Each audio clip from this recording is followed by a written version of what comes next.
In the district, council members will consider a new massive piece of legislation to bring down crime in D.C. That's right. It's called Peace DC and was introduced today by Councilmember Pinto.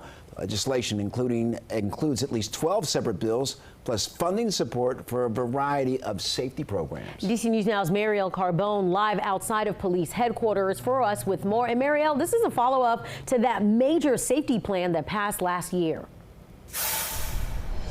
Yeah, Tosin, this is really part two to Pinto's plan of reducing crime. You'll remember that Secure DC plan that was passed last year and really focused on reducing violence. Now Peace DC, it aims at sustaining a peace.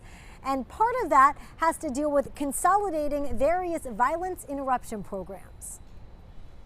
It is not one intervention that is going to make all of the difference in Washington, D.C. Which is why Councilmember Pinto is now introducing Peace DC, a massive piece of legislation to prevent violence, reduce recidivism, and support the public safety workforce. In part, Peace DC merges all violence intervention programs under one office, the Office of Neighborhood Safety and Engagement, relocating the Cure the Streets program from the Attorney General's office. It sets up a 3-year advisory team that will help manage the transition, would set up consistent training for all violence interrupters to go through. It also increases transparency after the indictment and expulsion of former council member Trayon White, who's accused of accepting bribes in exchange for influence on violence intervention contracts. More follow-up about what these community-based organizations are actually doing with your tax dollars. One thing I saw heavy is training. Terrence Staley is with the Alliance of Concerned Men, which aims to eradicate violence through conflict resolution. This consolidated training, this formalized triangulation of services on behalf of juvenile prevention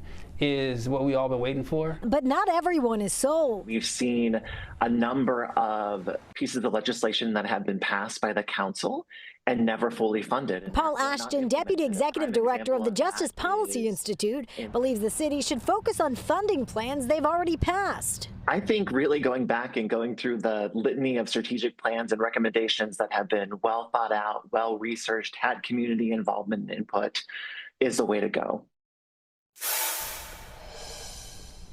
And I did reach out to the Office of the Attorney General for comments. Still waiting to hear back there.